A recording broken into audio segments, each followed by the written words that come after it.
Hello everyone, आज इस video में हम पढ़ेंगे हिंदू मेल सक्सेशन के बारे में, जो कि हिंदू सक्सेशन एक्ट 1956 में दिया हुआ है।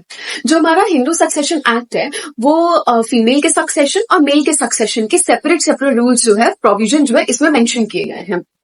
इस लेक्चर में पढ़ेंगे सेक्शन 8, 9, 10, 11, 12, 13 क्लास 1, क्लास 2 आयर्स के बारे में। एंड साथ ही में हम सेक्शन 20 में पढ़ेंगे, जो कि बात करता है राइट ऑफ चाइल्ड इन वूम के बारे में, यानी कोई भी अगर चाइल्ड जो कि वूम में हमारे पास, उसकी क्या राइट्स होंगे सक्सेशन के टाइम पे, ये हम पढ़ेंगे हमारे पास इस लेक्चर में। स्टार्ट करते हैं सबसे पहले मेल सक्सेशन से ही।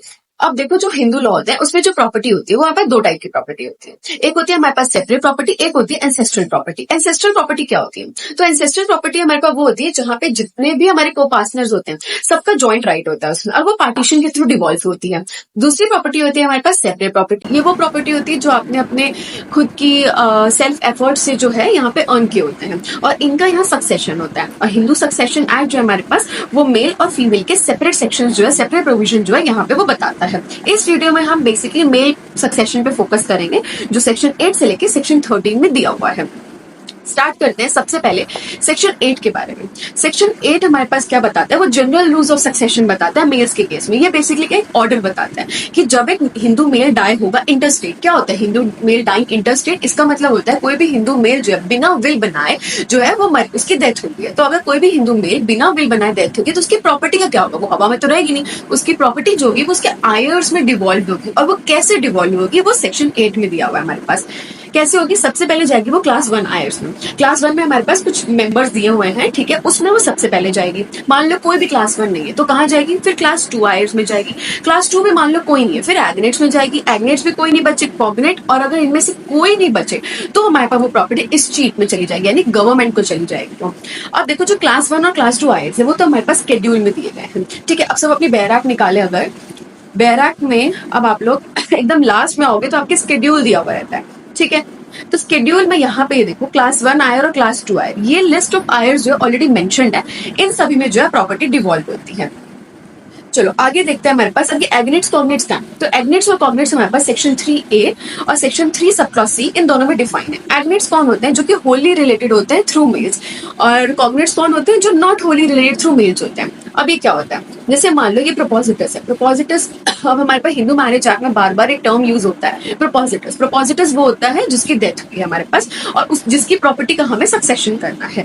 तो ये मान लो मेरा प्रोपोजिटस, और जब भी ये ब्रैकेट बनाया जाए इसका ये मतलब है कि उसकी डेथ हो गई है यहाँ पे, ठीक है, और हम उसकी ही बेसिकली यहाँ पे प्रॉपर्टी का हम डिवोल्यूशन कर रहे हैं। तो ये पास प्रोपोजिटस है, इसकी डेथ हुई है, ठीक है, इसके फादर के ब्रदर का सन मान है, ठीक है। अब यहाँ पे इनके और इनके बीच में क्या रिश्ता है? तो ये दोनों हमारे पास जो एग्नेट्स है। क्यों एग्नेट्स है? क्योंकि ये होली रिलेटेड थ्रू मेल्स है हमारे पास। वही अगर मैं दूसरा एग्जांपल दूं, ये प्रोपोजिटस है हमारे पास, इसके फादर की वाइफ का ब्रदर मान लो। अब यहाँ एक फीमेल आ गई है, यहाँ पे ये होली कनेक्टेड थ्रू मेल्स नहीं है, एक फीमेल इंटरवेंशन आ चुका है यहाँ पे, तो ये हमारे पास कॉग्नेट्स हो जाएंगे। तो एग्नेट्स विल बी प्रेफर ओवर कॉग्नेट्स।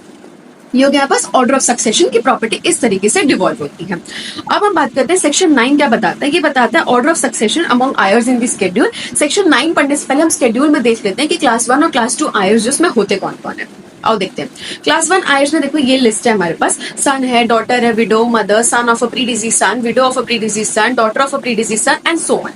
अब इससे पहले मैं आगे बढ़ूं, मैं ये कंसेप्ट समझा देती हूँ कि होता क्या है। Predeceased son, widow of a predeceased son, daughter of a predeceased son, या son of a predeceased son of a predeceased son, ये सब टर्म बहुत ज्यादा यूज होते हैं। तो ये होते क्या है हमारे पास? ये प्रोपोजिटस है, ठीक है, ये प्रोपोजिटस है, ये उसका सन, ये उसका सन। अब क्या है हमारे पास? एक मिनट वापस बता रही हूँ। प्रोपोजिटस है, सन है, और ये सन है, ठीक है। अब क्या हो रहा है? प्रोपोजिटस जो है हमारे पास, इसकी डेथ होने से पहले हमारे पास अगर इस सन की डेथ हो जाती है, ठीक है, और बाद में फिर प्रोपोजिटस की डेथ होती है, तो उस केस में ये जो सन है ये क्या होगा? सन ऑफ प्री डिजीज सन, यानी प्रोपोजिटस से मरने से पहले उसका जो सन है वो मर चुका है, यानी प्री डिजीज सन। तो ये son of predeceased son of predeceased son हो गया। आगे हमारे पास अगर इसकी कोई विडो तो क्या हो जाएगी? विडो ऑफ प्री डिजीज सन। इसकी डॉटर होगी तो daughter of predeceased son, ठीक है। तो ये हमारे पास होते हैं प्री डिजीज सन के केस में। सेम अगर डॉटर होती है हमारे पास, मान लो यहाँ पे इसकी डॉटर भी प्री डिजीज होती तो क्या होता है हमारे पास? इसकी मान लो दो डॉटर है, एक सन एक डॉटर है, तो क्या हो जाता है हमारे पास? Son of a predeceased daughter, daughter of a predeceased daughter. ठीक है, तो यहां तक अब इसको याद करने का तरीका कैसे याद है, तो ये प्री डिजीज सन वाले तीनों साथ में लिखे हैं हमने, son of a predeceased son, widow of a predeceased son, daughter of a predeceased son. दो प्री डिजीज डॉटर वाले हमने लिख लिए, son of a predeceased daughter, daughter of a predeceased daughter. अब obviously husband of a predeceased daughter नहीं होगी, husband तो वो अपनी फैमिली, उसकी जो हस्बैंड की जो फैमिली है उसमें उसको सक्सेशन से मिलेगा। आगे हमारे पास क्या आता है, अब ये आते हैं predeceased son of a predeceased son. ये क्या चीज है, अब हम ये देखते हैं। ठीक है, मान लो ये प्रपोजिटस है। अब यहाँ पे क्या हो रहा है, हमारे पास ये दोनों सन्स की डेथ हो गई है। इस केस में क्या होगा, हमारे पास इसकी बाद में डेथ हुई, तो उस केस में क्या हो जाएगा, ये जो है ये हो जाएगा son of a predeceased son of a predeceased son, ये हो जाएगा हमारे पास। ठीक है, इसी की यहाँ विडो होगी तो widow of a predeceased son of a predeceased son. यहीं पे डॉटर होती तो क्या हो जाता, daughter of a predeceased son of a predeceased son. ठीक है, ये यहाँ पे यही चीजें लिखी हुई है। अब यहाँ पे हमारे पास ये चार चीज जो हाईलाइटेड है, ये क्या है, यहाँ पे 2005 के अमेंडमेंट में ऐड हुई थी। पहले अगर हम 2005 के पहले का अगर हम सेक्शन क्लास 1 आयर देखेंगे तो उसमें ये चार्ट जो थे वो नहीं थे, ये बाद में हमारे पास ऐड हुए हैं। लेकिन अगर ध्यान से अगर हम देखें नीचे की ये इधर अगर हम देखें तो ये daughter of a predeceased son of a predeceased daughter है और daughter of a predeceased daughter of a predeceased son है। लेकिन यहाँ पे ये दोनों सन्स कहाँ गए, son of a predeceased son of a predeceased daughter क्यों नहीं है इस लिस्ट में, and son of a predeceased daughter of a predeceased son ये भी नहीं है इन दो लिस्ट में। ठीक है, ये दोनों लिस्ट, ये दोनों जो हमारे पास आयर्स है, ये है कहाँ, ये क्लास 2 में है बेसिकली। क्लास 1 में हमारे पास जो है ये दोनों आयर्स जो है मेंशन नहीं है। तो याद करते हुए बहुत ध्यान से रखना है कि ये बहुत ज्यादा डिफिकल्टीज आती है याद करते वक्त ही, कि जब हम ये आयर्स को लिख रहे होते हैं या हम कोई न्यूमेरिकल्स कर रहे होते हैं शेयर कैलकुलेट करते वक्त, तो ये जो लास्ट की ये जो 4 है हमें ये याद नहीं रहता इनमें से कौन से क्लास 1 में और कौन से क्लास 2 में। तो दो डॉटर्स जो है वो यहाँ क्लास 1 में है, लेकिन ये जो सन है हमारे पास इनके, ये हमारे पास क्लास 2 आयर्स में है। अब क्लास 2 आयर्स देखते हैं क्या होते हैं। ये हमारे पास क्लास 2 आयर्स दिए हुए हैं। क्लास 2 आयर्स में अब क्या होता है, एंट्री दी हुई है, और जो क्लास 1 आयर है उसमें कोई भी एंट्री नहीं होती। यहाँ जब प्रॉपर्टी डिवॉल्व होती है ये साइमल्टेनियसली ले जाते हैं।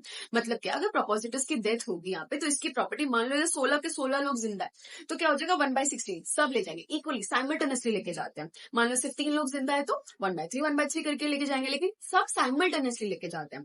लेकिन क्लास 2 आयर्स में क्या होता है ना, 1 entry preferred over the other entry. मतलब एंट्री 1 में अगर कोई लिखा है तो सारी प्रॉपर्टी उसको चली जाएगी, फर्दर एंट्रीज को जो हम नहीं देखेंगे। और अगर एक एंट्री में ज्यादा मतलब एक से ज्यादा मेंबर्स लिखे हुए हैं तो उन सबको साइमल्टेनियसली मिलेगी।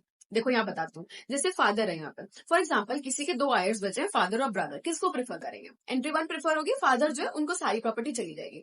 मान लो 2 आयर्स बचे, ब्रदर और सिस्टर, अब ये दोनों ही एंट्री 2 में आते हैं, ब्रदर सिस्टर, तो यहाँ पे क्या होगा, ये सेम एंट्री में आते हैं तो इन दोनों को साइमल्टेनियसली मिल जाएगी प्रॉपर्टी, दोनों आधा आधा जो है लेके चले जाएंगे। ठीक है, अब यहाँ हमारे पास जो टोटल हमारे पास 7 एंट्रीज है, यहाँ पे ये आयर्स हमारे पास क्लास 2 आयर्स लिखे हुए हैं। अब क्या है, एक चीज जो इंपॉर्टेंट यहाँ देखने वाली है कि यहाँ देखो जो कि येलो हाइलाइटर से मैंने हाईलाइट किया है, ये वो है हमारे पास जो इंक्लूड नहीं है, यहाँ पे क्लास 1 में इंक्लूड नहीं है और हमारे पास ये क्लास 2 में है। ठीक है, उसके बाद अगर हम देखें हमारे पास क्या है, ये ब्लू हाईलाइटर वाला देखो, son of a predeceased daughter of a predeceased daughter. यहाँ देखो डॉटर्स डॉटर्स सन, क्या होता है daughter daughter son, son of a predeceased daughter of a predeceased daughter हुआ। और ये तो क्लास 2 में भी लिखा है और ये क्लास 1 में भी लिखा है। सिमिलरली ये पर्पल हाईलाइट यहाँ भी लिखा है, यहाँ भी लिखा हुआ है। सिमिलरली ये क्लास 1 में भी है, यहाँ पे भी ये क्लास 2 में भी है। तो ये एक लेजिस्लेटिव एरर है, जब हमारे पास क्लास 1 में 2005 में अमेंडमेंट आया तो उसी समय क्लास 2 में भी आना चाहिए था इन लोगों को यहाँ से हटाने के लिए, क्योंकि क्लास 2 से हटा के उन्हें क्लास 1 में डाल दिया गया। लेकिन यहाँ सिमिलर जो है अमेंडमेंट नहीं आया, तो एक लेजिस्लेटिव एरर है, ये हम उन्हें क्लास 1 में ही कंसिडर करेंगे। अब एक और जो डाउट रहता है वो ये रहता है कि आपका एंट्री 6 देखो ध्यान से, फादर्स विडो है। अब फादर्स विडो यानी क्या क्या हम लोग समझते हैं, मदर है, लेकिन मदर तो हमारे पास क्लास 1 में आती है, लेकिन ये फादर्स विडो हमारे पास स्टेप मदर है, तो मदर हमारे पास जो है वो क्लास 1 में है, पर जो स्टेप मदर है हमारे पास वो क्लास 2 में आती है। ठीक है, इसके अलावा यहाँ जो ये ब्रदर सिस्टर्स या जो भी यहाँ पे रिलेशनशिप है, इनमें यूट्राइन ब्लड के रिलेशनशिप नहीं आएंगे। अब क्या होता है, ये half blood relationship, full blood relationship, uterine blood relationship, ये क्या होते हैं, तो एक बार ये देख लेते हैं हम। हिंदू सक्सेशन एक्ट, आप लोग अपनी बेयर एक्ट निकाले, बेयर एक्ट से ही जो है ये देख लेते हैं। बेयर एक्ट में हमारे पास डेफिनेशन क्लॉज में आते हैं हम, सेक्शन 3 जो है डेफिनेशन क्लॉज का ई हमारे पास बताता है full blood, half blood, uterine blood के बारे में। क्या होता है ये फुल ब्लड में, क्या होगा हमारे पास, एक बार रीड करते हैं बैराक को कि two person are said to be related to each other by full blood when they are descendant from a common ancestor by the same wife. ठीक है, क्या हो रहा है, फादर है, मदर है, इनके 2 बच्चे हैं मान लो, तो ये जो है हमारे पास डिसेंडेंट है from the common ancestor and bye the same wife, तो ये दोनों आपस में क्या हो जाएंगे, फुल ब्लड रिलेशनशिप। वही अगला हाफ ब्लड क्या होता है, when they are descendant from a common ancestor but by different wives, यानी अगर इनकी 2 वाइफ है, इनसे एक सन है और इनसे दूसरा सन है, अब ये दोनों जो है ये हाफ ब्लड रिलेशनशिप है। क्यों, they are from common descendant but different wives. Next क्या आता है यूट्राइन ब्लड। यूट्राइन ब्लड हमारे पास क्या होता है, यूट्राइन ब्लड में हमारे पास होता है when they are descended from a common ancestress but by different husbands. इसमें क्या होगी, मान लो ये वाइफ है, इसके 2 हस्बैंड्स हैं, इनसे एक सन है, इनसे एक सन, तो इस केस में ये दोनों जो है हमारे पास ये यूट्राइन ब्लड होंगे। क्यों, क्योंकि कॉमन एंसेस्ट्रस बट हमारे पास इनके डिफरेंट हस्बैंड्स हैं। ठीक है, तो यहाँ क्लास 2 आयर्स में हमारे पास यूट्राइन रिलेशनशिप वाले नहीं आते, हाफ ब्लड फुल ब्लड आते हैं। एंड हमारे पास एक चीज ध्यान रखनी है कि फुल ब्लड रिलेशनशिप्स में हमेशा उसको प्रेफरेंस दी जाएगी हाफ ब्लड के ऊपर। ये भी हमारे पास हिंदू सक्सेशन एक्ट में लिखा हुआ है। आप लोग अपनी बेयर एक्ट निकाले तो आपके बेयर एक्ट का सेक्शन 18 बताता है कि फुल ब्लड जो है वो प्रिफर होगा हाफ ब्लड से। ठीक है, अब हम आगे बढ़ते हैं, आगे हम आते हैं सेक्शन 10। सेक्शन 10 अगर हम देखें तो अपनी अपनी बैराक निकाल लें सेक्शन 10 में, क्योंकि थोड़ा सा लैंग्वेज है, ये समझना बहुत ज्यादा जरूरी है। मैंने नोट्स में बहुत ही सिंपल वे में समझाया है सो दैट आपको इजीली समझ में आए। सेक्शन 10 देखो, यहाँ पे 4 रूल्स है। इन 4 रूल्स में देखना है कि बेसिकली जो हमारे क्लास 1 में जो है आयर्स दिए उनमें कैसे कैसे जो है डिस्ट्रीब्यूशन होगा, उनमें रूल्स क्या है डिस्ट्रीब्यूशन होने का। तो रूल 1 क्या कहता है, रूल 1 यही कहता है, फॉर एग्जाम्पल ये प्रोपोजिटस है, इसका एक सन है एक वाइफ है, प्रॉपर्टी कैसे डिवॉल्व होगी। हमारे पास विडो है, विडो क्लास 1 है, सन भी क्लास 1 है, आधा आधा जो है ये लेके चले जाएंगे। लेकिन मान लो अगर उसकी 3 वाइफ्स हैं, तो उस केस में क्या होगा, उस केस में क्या होगा, इनको ज्वाइंटली एक शेयर देंगे। हाँ ठीक है, यानी मतलब एक ये और इनको ज्वाइंटली एक शेयर देंगे, मतलब आधा आधा, और फिर इस आधे को ये तीनों आपस में डिवाइड कर लेंगे।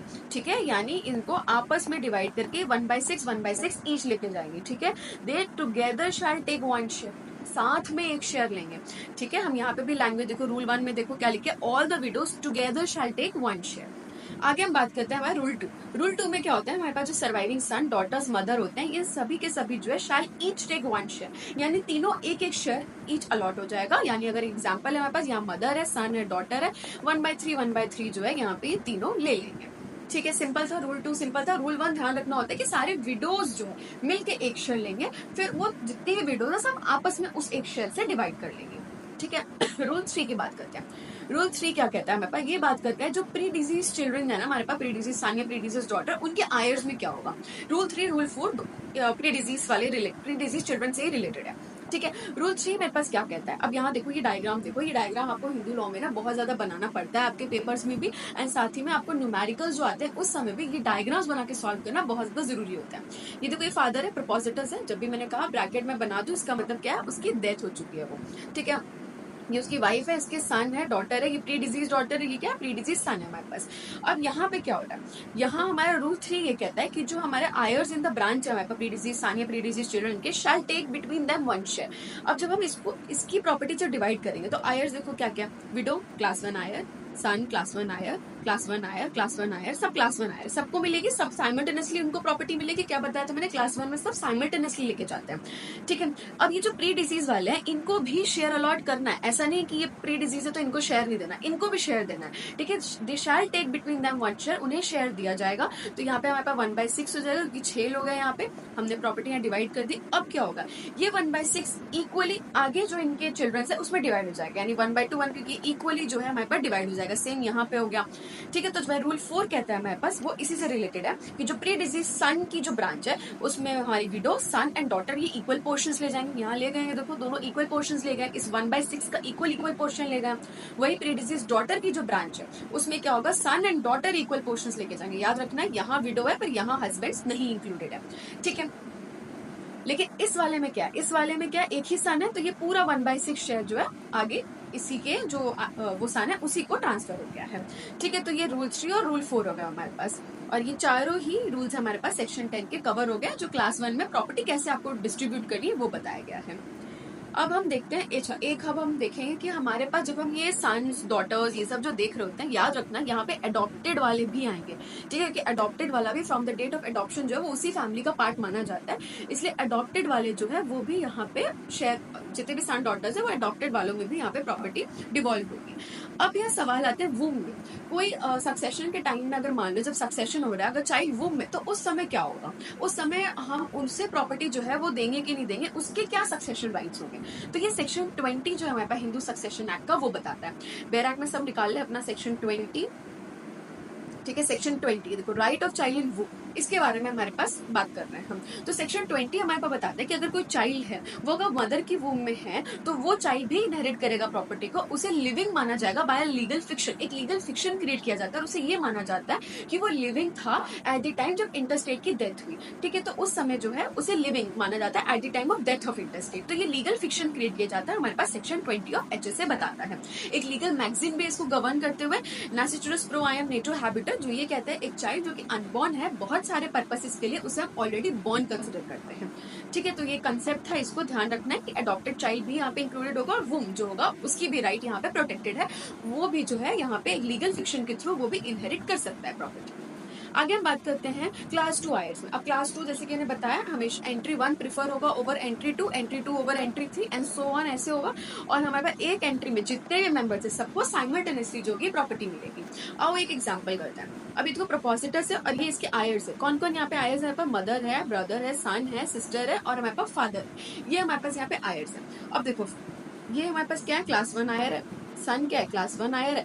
ब्रदर क्या है हमारे पास, ब्रदर हमारे पास क्या हो जाएगा, क्लास 2 आयर्स है। सिस्टर क्लास 2 है, फादर क्लास 2 है। किसको जाएगी प्रॉपर्टी? हमारे पास जो प्रॉपर्टी है वो आधी आधी इधर चली जाएगी, क्योंकि क्लास 1 आयर्स को प्रेफरेंस मिलती है। ऑर्डर ऑफ सक्सेशन बताया था ना, पहले क्लास 1 फिर क्लास 2 फिर एग्नेट्स कॉग्नेट्स, तो क्लास 1 को हमारे पास चली जाएगी। अब मान लो क्या होता है, एक एग्जाम्पल ले लो जिसमें मान लो मदर नहीं होती है, सन भी नहीं होता, तो क्या होती है हमारे पास। अब देखो बाकी जो 3 बचे हुए हैं ये तीनों ही क्लास 2 है। क्या होता है यहाँ पे अब हमारे पास, अब हम एंट्रीज देखते हैं, ठीक है। अब हम एक बार एंट्रीज देख लेते हैं कि क्लास 2 में कैसा आएगा। एग्जाम्पल से, इसी एग्जाम्पल से हम एंट्रीज सीख जाएंगे। मैं यहाँ लिख देती हूँ। मान लो हमारे पास क्या होता, फादर है, ब्रदर होता, सिस्टर होती एंड हमारे पास फादर होते। ये एग्जाम्पल है मेरे पास, ठीक है। अब क्या हो रहा है हमारे पास, इस एग्जाम्पल में अगर हम देखें ये तीनों के तीनों हमारे पास क्लास 2 है। चलो एंट्रीज देखते हैं। फादर किसमें, क्लास 1 में है, सॉरी एंट्री 1 में है, एंट्री 1 में है। ब्रदर किस में है, और ब्रदर देखते हैं, ये देखो ब्रदर सिस्टर दोनों ही एंट्री 2 में, ये देखो दोनों ही एंट्री 2 में। अब बताओ प्रॉपर्टी किसको जाएगी, क्या बताया था एंट्री 1 प्रिफर होगी तो हमारे पास फादर को सारी प्रॉपर्टी चली जाएगी। मान लो ये भी नहीं होते, सिर्फ ये दोनों होते तो दोनों ही एंट्री 2 में है तो आधी आधी लेके जाते, क्योंकि सेम एंट्रीज में क्या होगा, साइमल्टेनियसली लेके जाते हैं, ठीक है। अब हम आगे देखते हैं एग्नेट्स कॉग्नेट्स। अब क्या होगा हमारे पास, क्लास 1 आयर्स में अब कोई हमारे पास हिंदू मेल इंटरस्टेट डाई किया, ठीक है, एक भी हमारे पास क्लास 1 नहीं बचा, क्लास 2 के भी कोई भी नहीं बचे हमारे पास, तो अब हमारे पास क्या होगा, एग्नेट्स और कॉग्नेट्स में जाते हैं। मैं एग्नेट्स कॉग्नेट्स पहले बता चुकी हूँ। Agnates wholly connected through male और cognates not wholly connected to males, ठीक है। अब इसमें हमारे 2 सेक्शन हमें पढ़ने होते हैं, सेक्शन 12 और 13। पहले हम 13 पढ़ते हैं, यानी कॉम्पिटिशन ऑफ डिग्रीज, क्योंकि एग्नेट्स कॉग्नेट्स में अगर आपको प्रॉपर्टी का डिस्ट्रीब्यूशन करना है तो आपको पहले डिग्रीज कैलकुलेट करनी होती है, ठीक है। डिग्रीज ऑफ असेंट और डिग्रीज ऑफ डिसेंट कैलकुलेट करनी होती है। क्या होता है अब ये, इसको ध्यान से देखो, ये लिखे हुए को अभी छोड़ दो, अभी इसको ध्यान से देखो, इस डायग्राम को ध्यान से देखना। ये प्रोपोजिटस है, उसके फादर है, फादर के मतलब ग्रैंड फादर है, ग्रेट ग्रैंड फादर है, यहाँ उसके सन मतलब डिसेंडेंट्स हैं।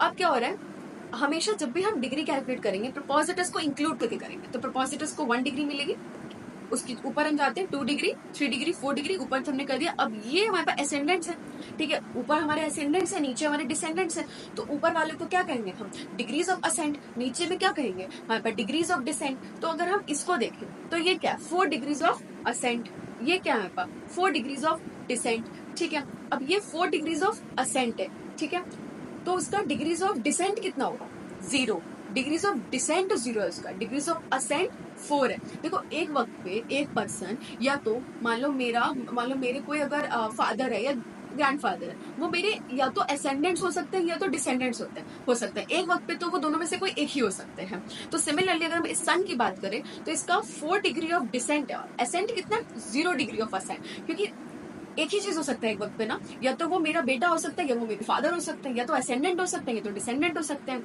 ठीक है।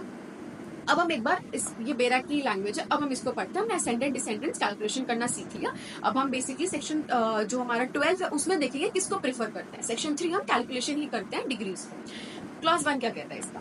For the purpose of determining the order of succession among agnates and cognates, relationship shall be reckoned from the interstate to the higher in the terms of degree of ascent और degree of descent। तो हमने सीख लिया कि जब भी हमें succession का ऑर्डर देखना एग्नेट कॉग्नेट्स में, हमें हमेशा डिग्रीज ऑफ असेंट और डिग्रीज ऑफ डिसेंट देखना है। वो यहाँ मैंने सिखा दिया कैसे करते हैं। क्लॉज 2 आते हैं। Degrees of ascent and degrees of descent shall be computed inclusive of the intestate. मैंने बताया ना, इसको इंक्लूड करके करना है, हमेशा उसको 1 डिग्री देते हुए हमें जो है आगे चलना है। नेक्स्ट आता है every generation constitutes a degree either ascending और डिसेंडिंग। हर एक जनरेशन को जो होती है डिग्री अलॉट होती है, या तो वो असेंडिंग हो सकती है या तो वो डिसेंडिंग हो सकती है। आइदर या वो असेंडिंग मिलेगी उसको या तो वो डिसेंडिंग मिलेगी। ठीक है, अब हम बात करते हैं सेक्शन 12। ठीक है, जो कि हमारे पास इस लेक्चर का आखिरी सेक्शन है जो हमें देखना है। इसके बाद हमारा मेल सक्सेशन पूरी तरीके से खत्म है। ठीक है, ये आता है ऑर्डर ऑफ सक्सेशन अमॉन्ग एग्नेट्स और कॉग्नेट्स। अब हमने क्या किया, हमने डिग्रीज तो कैलकुलेट कर ली, पर अब हम किस डिग्री को कैसे प्रेफरेंस देंगे। तो ये रूल है हमारे पास। रूल 1 ये कहता है, मान लो 2 आयर्स है हमारे पास, इन दोनों में जिसकी फ्यूअर या no degree of ascent, ascent क्या थी, ये वाली थी, तो जिसकी नो डिग्री हो या बहुत ही कम डिग्री ऑफ असेंट हो उसको प्रेफरेंस देंगे। ठीक है, अब मान लो इसमें से इस रूल में फॉल नहीं हो रहा है, तो हम रूल 2 में जाएंगे कि जहां पे अगर हमारे पास डिग्री ऑफ असेंट सेम हो गई या नन हो गई है, उस केस में हम डिग्री ऑफ डिसेंट देखेंगे और उसको प्रेफर करेंगे जिसकी फ्यूअर या नो डिग्री ऑफ डिसेंट हो। ठीक है, और अगर ये दोनों ही रूल में नहीं फॉल कर रहा है, यानी अगर उसके पास सेम डिग्रीज ऑफ डिसेंट या सेम डिग्रीज ऑफ असेंट आ रही है, तो उस केस में वो साइमल्टेनियसली ले जाएगा प्रॉपर्टी। जैसे कि एग्जांपल देख लें अगर, तो ये प्रपोजिटस है कि उसकी मदर्स मदर है और इसकी मदर्स फादर है, दोनों ही 4 डिग्री ऑफ हमारे पास असेंट में आ रहा है। सिमिलर है, 4 डिग्री ऑफ असेंट है, सेम डिग्री ऑफ असेंट है। डिसेंट क्या है दोनों का ही 0 डिग्री ऑफ डिसेंट है, डिसेंट तो है नहीं, तो दोनों सेम। रूल 1 में भी फॉल नहीं करा, रूल 2 में भी फॉल नहीं करा, तो रूल 3 में क्या हो जाएगा, दोनों हमारे पास प्रॉपर्टी साइमल्टेनियसली लेके चले जाएंगे। ठीक है, तो आई होप आपको क्लियर हुआ होगा। ये हमारे पास हिंदू मेल सक्सेशन का जो था, प्रॉपर्टी कैसे सक्सेशन में जाती है, क्या ऑर्डर होता है, वो है। अब अगर यहाँ पे हमारे पास क्लास 1 क्लास 2 आपके एग्नेट कॉग्नेट्स कोई भी नहीं होते, तो प्रॉपर्टी स्टेट गवर्नमेंट को चली जाती है। ठीक है, अगले लेक्चर में हम फीमेल सक्सेशन भी कवर कर लेंगे। तो आई होप आपको सब समझ में आया होगा। कोई भी डाउट अगर है तो कमेंट्स में आप अपने डाउट जो है लिख सकते हैं। एंड ये जो नोट्स है, इसकी लिंक जो है वो मैं ड्राइव पे अपलोड करा दूंगी, डिस्क्रिप्शन में मैं डलवा दूंगी। ड्राइव लिंक ऑलरेडी अपलोड हो जाएगी, तो आप वहां से इसको डाउनलोड कर सकते हैं। Thank you so much.